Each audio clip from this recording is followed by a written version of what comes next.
Welcome to A1R Psychic Radio here on Moonstruck TV with Amanda Hall Psychic all the way from the Gold Coast. I hope wherever you are in this amazing planet of ours, you've had a wonderful week.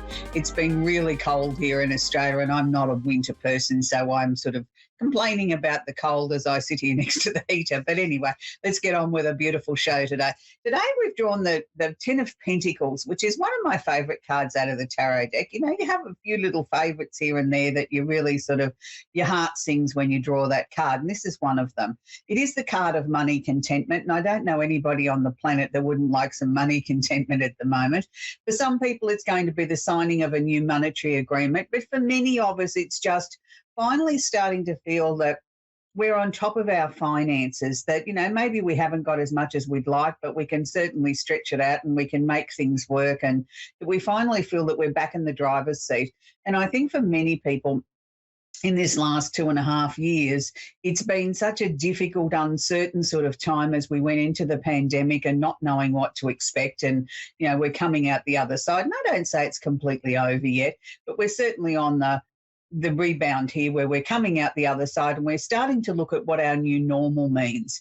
And for many people, this is the new normal, that, you know, they've reorganised their finances, they've got things coming and going in a different direction, and they're actually feeling a lot more confident now than what they were. So this is a good card to have. So it's been an interesting week astrologically, as it is every week, but for the moment it's sort of almost like, not so much that things are quiet on the Western front when we're talking about astrology, but things have calmed down a little bit, which is nice, that we can all sort of take a little bit of a breather and sort of say, okay, it's time we can exhale, we can catch our breath, we can sort of just slow down just marginally and enjoy what's going on in our lives around us. So we still have the sun in Gemini. The sun in Gemini will be there for a little bit longer. It's the Gemini time of the year. And for the Northern Hemisphere, it's where you get out and enjoy the sunshine and have picnics in the park and barbecues and really just sort of enjoy the outdoors summer weather, which I'm really quite envious of at the moment. But it's a positive time of the year where I think we renew our thoughts and our plans for the future. And it doesn't matter what part of the world you live in. We've got lots of ideas coming thick and fast, and things sort of seem to be sort of ramping up a notch or two as we head into the second half of this year, where we start to think of what we want to achieve for 2022. And the fact that Mercury has just finished his retrograde a bit over a week ago is everybody's breathing a sigh of relief about that too. Finally, people can sort of get back to some decent communication. Things aren't going haywire, your devices aren't playing up, and, you know, we can get back to normal. It's interesting because the planet of communication, Mercury, is still sitting in Gemini, and it is the sign that Mercury rules is Gemini, so it feels very much at home here. So don't be at all surprised if you are getting some light bulb moments, if you are getting great communication. Things are really sort of on the up and up on a communication level at the moment, where you really feel as if you're really hitting your straps at the moment, that ideas are coming thick and fast. Well, it won't last long, so make hay while the sun shines, as they say. So we have Uranus, the planet of the unusual and the unexpected, is conjunct or holding hands Venus, the planet of love and affection, in Taurus. Now, it's really interesting. Now, I know there's plenty of single people watch the show, and not often do I talk about that this is the perfect time to meet somebody, but it is the perfect time to meet somebody. Particularly if you step out of your comfort zone a little bit, if you go to somewhere that you don't normally go, take up a new hobby, take up a new interest, just sort of step out of the things that normally are what you feel comfortable in. This might be the time when you're going to meet somebody that is really special or significant in your life. It's going to be connected somehow with something that's going to give you pleasure. Now, anything that's connected with Taurus is practical, logical, down to earth, but Taurus also looks for comfort. So, you know, where we find Taurus in a chart is where we look for comfort in our lives. And many of us, you know, like, you know, good food, good wine, nice jewelry, pretty clothes, things like that, things that make us feel comfortable, things that make us feel secure. So when you're looking to step out somewhere different, I want you to go to somewhere that might have that sort of flavour to it too. You know, it might be going to a new restaurant. It might be checking out a new park. It might be taking up something new. You know, you might take up a new course or something like that, that is something that's going to enhance or improve your life. And this might be just where you're going to meet that new person that's going to become quite significant. Best of luck. So we have Mars, the planet of action, who is actually conjunct or holding hands with Chiron. Now, Chiron's not actually a planet. Chiron's where we look in the chart where we say, where are the areas of our lives that we feel wounded? Where are the areas that we need to heal from? So Chiron is affectionately known as the wounded healer. Now, both of these planets are sitting in Aries at the moment. So Aries people really have this golden opportunity to take the bull by the horns, or the ram by the horns, as if you're an Aries, you're a ram, and really sort of work on your own physical and emotional well-being. It's the time now, if you've been looking at making some changes in your life or changing some of your diet or lifestyle habits, now's the perfect time to do so. It's the time when you can improve your physical and emotional health and bring it to the best that it can possibly be. Look, I don't think there's anybody on the planet that can completely turn around and say, I'm completely 100% happy with my physical and emotional health. We all have something that we think, oh, that could be better, or this could be better, I wish my knee had stopped aching, or whatever. We all have something, but this is the time, particularly for Aries people, whether they can get some answers or they can get some solutions or they can improve areas of their life that maybe they've overlooked or haven't really put the effort into before. For some people, this can be a breakthrough in a way of a treatment or a suggested course of action with their health, and this is a very perfect time to take heed of that and listen to what's on offer and trial it for yourself. So I wish you the best of luck with that, because Aries people at the moment are going through a lot of transformation. You've also got the planet Jupiter, the opportunity and expansion and luck is also in your sign, will be there for about another 10 and a half months. So don't waste these opportunities if you're an Aries. It's a really perfect time for things to sort of really get reinvigorated in your life, to sort of, give you that kickstart again, to sort of go onto some new paths, to check out some new things, and it's really very exciting. So we quite often talk about Pluto, the planet of transformation, and I talk about it weekly on the show. Pluto's been in Capricorn since 2008 and will be there till 2024. The slight difference that I want to talk about with Pluto at the moment, Pluto's in the retrograde phase at the moment. Pluto does spend a majority of his time going retrograde or backwards, so it's not uncommon. But when we see sort of such a lengthy transit like this that's will go on from April through to halfway through October, I think it's worth mentioning, because Pluto is asking each and every one of us to completely transform our lives, to look at the things that maybe need changing. Now, with it going retrograde or backwards, what it does is it intensifies the things that we need to look at. There may be some old hurts. There may be some old things that you thought you've buried or you've dealt with, and all of a sudden they're coming to the surface. And you're looking at them and you think, well, when the hell did that come from? I thought I dealt with that.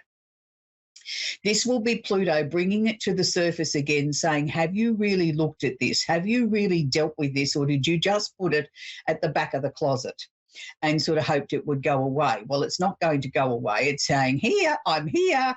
It's time to deal with me. So look at areas of your life that maybe you put to one side, that you didn't have the time to sort out, or maybe you didn't have the resources, or maybe you didn't know how to tackle it. Well, maybe now it's time to look at it with a fresh set of eyes and see if we can't get some solutions here.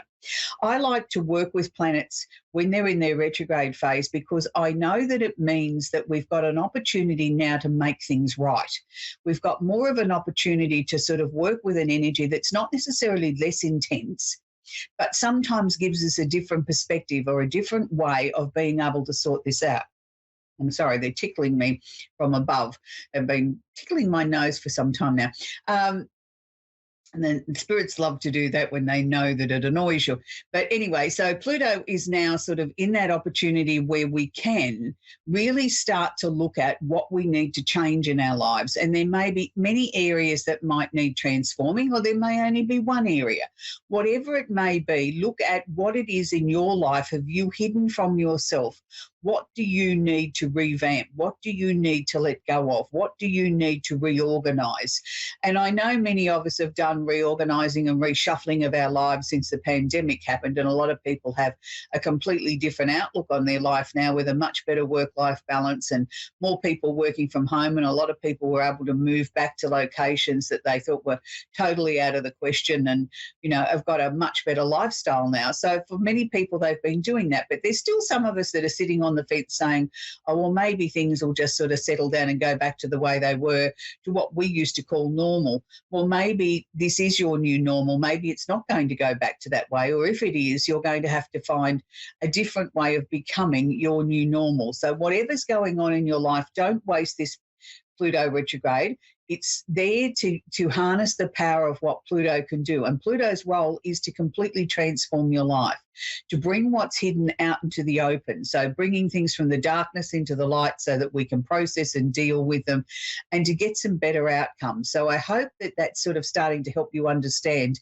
how intense Pluto is. It's not a planet that we can all ignore. Even though Pluto's very small, he packs a real punch in our lives. And when we're working with the outer planets, which is, Saturn, Uranus, Pluto, Neptune, we start to feel as if, they're not that important, they're not that personal. Well, actually, they probably play a bigger role in our lives sometimes because they are so far away from us. And when they start to influence our lives, their energy, the messages that they're sharing with us are quite intense.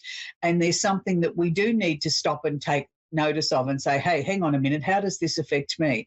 Why am I feeling this way? Why am I feeling like I need to make changes in my life? It's because of a number of things that might be going on. But at the moment, we can give that title to Pluto because Pluto is affecting each and every sign. It doesn't matter what star sign you're born under. Each and every one of us is being asked to transform in some way, to look at our lives and say, what is it that we need to make changes in? What can we improve? How can we make our lives better? And for many people, it's been about learning to prioritise about what's important in your life. And I know I'm one of those people that, I just sort of believed that you just kept going no matter what, that it wasn't the fact that I didn't have good time management. In my time management, I never allowed some downtime for me to be a human being. It was just sort of like, well, if I stopped, the world would stop. And it's not the case. We have to bring things into balance. And I think balance is a really important part of life. So we're going to now talk with Suzette in Barrie in Ontario, Canada. Are you there, Suzette? I am. How are you? Very well, thank you, Suzette. Do you have a question I can work with, please, sweetie? Yes, I was just wondering, do you foresee us moving from my current location of my house? Absolutely. Absolutely, I do. And I don't think it's going to be too far away. Suzette, were you planning sort of the move to be sort of more towards the end of the year from about October, were you? Because they're showing me that October's going to come early. It's not going to be that far away. Oh, will it be a move to beneficial my family? Yeah, I feel the move itself will be beneficial. I think it may have a different outlook to what you're imagining it's going to be at the moment, but I'm going to say to you, I think it's going to be better.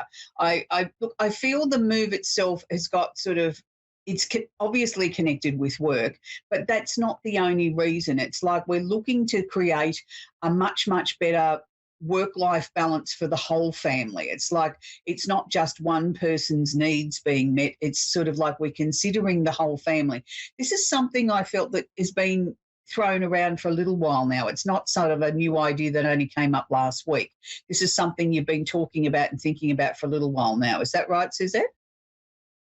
It is. We've been thinking about it for a little. Yeah. We bought a fixer-upper and it's just overwhelming. Yeah, but, at the time when you bought that, you thought that was the right thing to do, and it probably was. It's got it out of your system. Now you're looking at it and saying, well, okay, this is more than what we think we can handle and probably costing more money than what you anticipated too. But I don't think that's the only reason for the move. To me, the move is sort of like I'm completely changing our lifestyle. It's not just, moving from one house into another because we need something with less work. There seems to be opportunity for new work. There seems to be opportunity for a much more relaxed sort of lifestyle, sort of like a lifestyle that you only dreamed of, that you didn't think was possible to be able to provide for your family, where, we've got more time together, but we've still got a better quality of life. It's been a really tough, I think, 18 months for you and your partner, where you've really sort of sat down and looked at not just finances, but everything, and sort of said, well, this isn't what we imagined purchasing this property was going to be, it seems to have put not just financial pressure on you, but it's put pressure on you in ways that you couldn't have begun to imagine before you moved in there would happen. So, you've done your best. And I think that's what you've got to look at. I don't know that you're necessarily going to lose money on the house. I actually think there will be a little bit of financial gain there. And I don't think it's going to be as difficult to sell as what you think. So it's interesting because I feel that there will be an opportunity. So with your partner, is he looking for another job? He did get a new job. And then I'm looking to go back into the job market because I've been home for a bit. Right, okay. But why am I seeing sort of like a relocation? If you're already moving a suburb or two, I wouldn't call that a relocation. I'd just call that a move. I just sort of feel it's a bit further than that. So with this job that he's, is he looking to go to another area? He actually is moving at the end of the month further north to work. Right. Okay. So he just did get a promotion. Right. Great. Okay. So you and the family are going to go too when the time's right. Yes. Good. Like he could drive to work from now, but it would be an hour commute.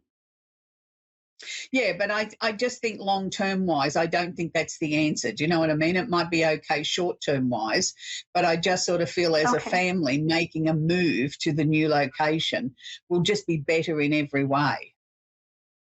And will my son adjust? Because I know I have to move him to school.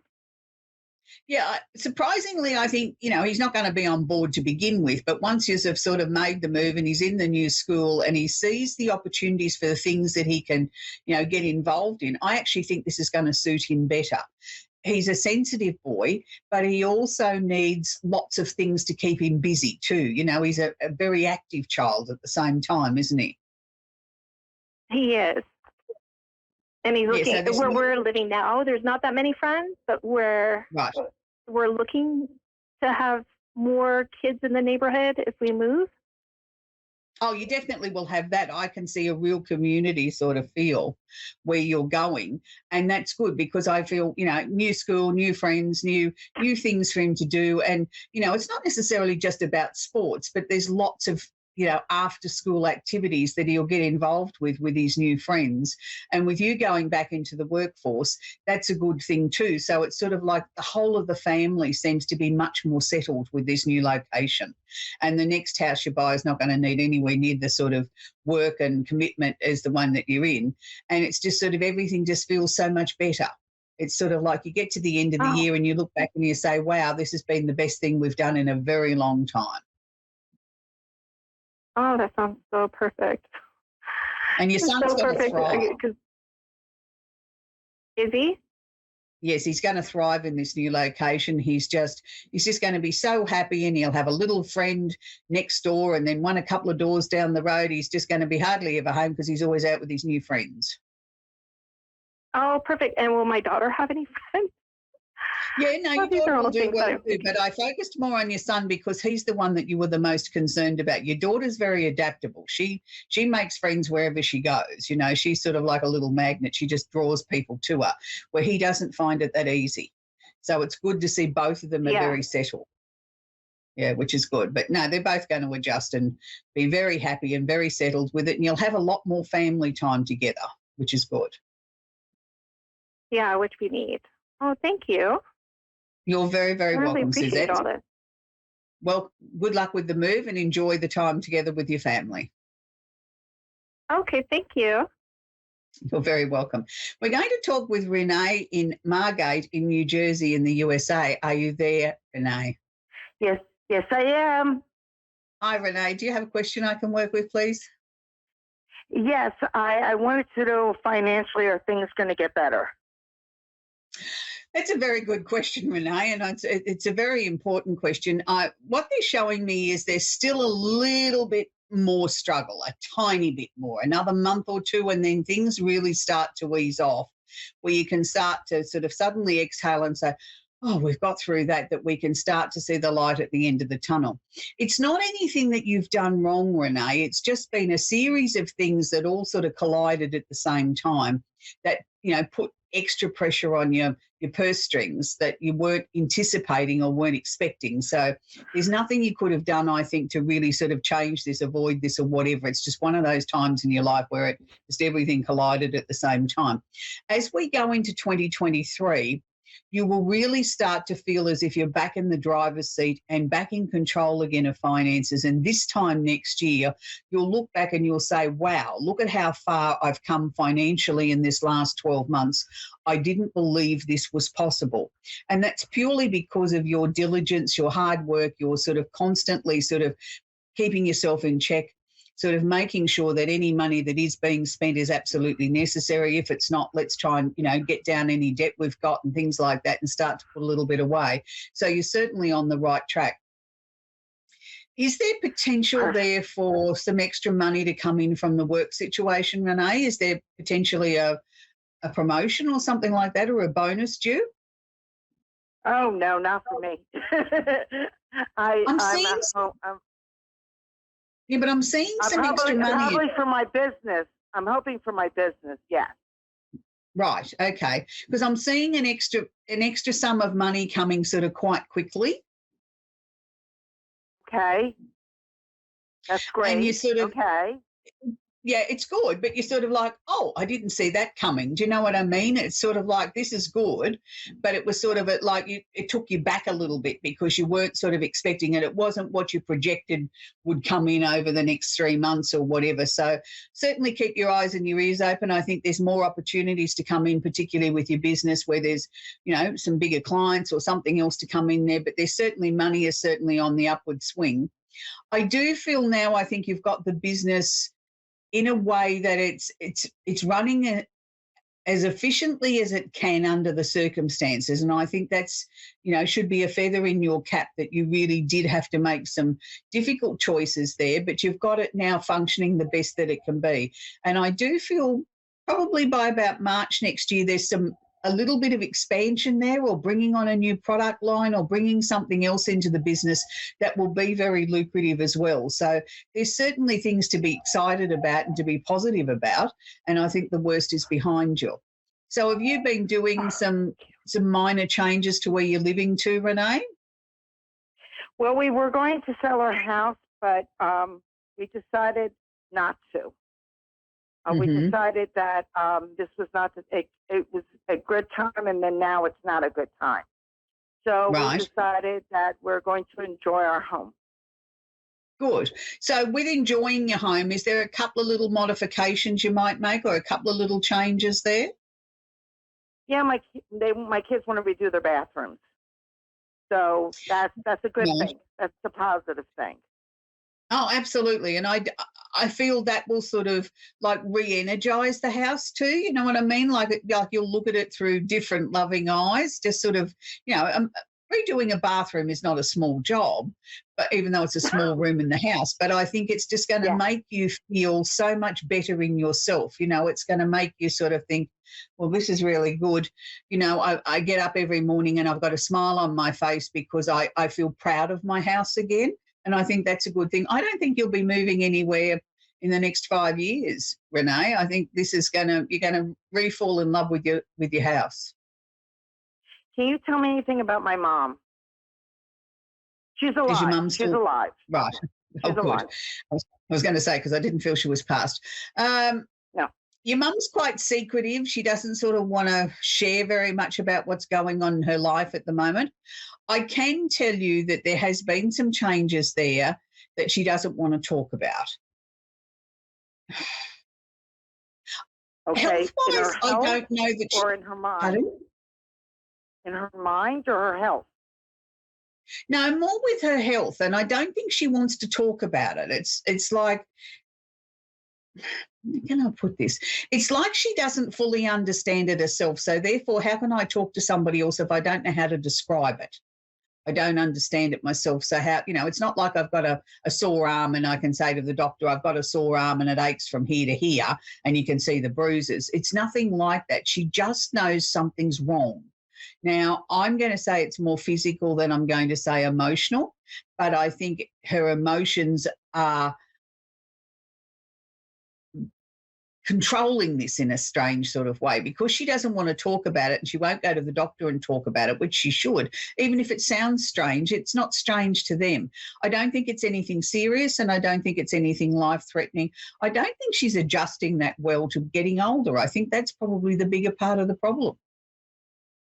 She's not. She's not. And she doesn't like it. And she doesn't like that I don't baby her. And she doesn't like that. I want her to keep going as much as she can because as soon as you take it away from them, they fall apart and they shrivel up and they go. So I want her to keep going. Oh, absolutely. But she doesn't like what she sees in the mirror. You know, she gets up and she sees there's a wrinkle or two and her hair's not the same colour and she doesn't like it. You know, some of us, I suppose...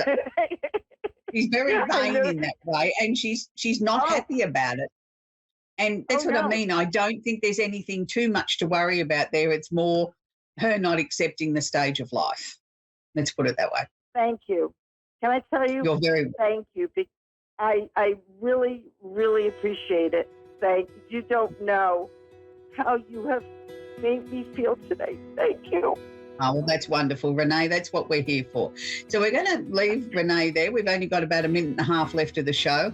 So this week I thought I'd leave you with a song that many of you will probably say, I don't know that song. But when you hear it or when you go and check it out, you'll know the song and it will go round and round in your head and you're going to say, I wish Amanda hadn't done that. It's called Little Arrows and it's a beautiful love song, an unusual love song by Leapy Lee. It's one that's crossed my desk in the last week or so and I haven't been able to get it out of my head, so I thought I'd share it with everybody. So those little arrows will hit you once and hit you once again. So until next week, bye for now.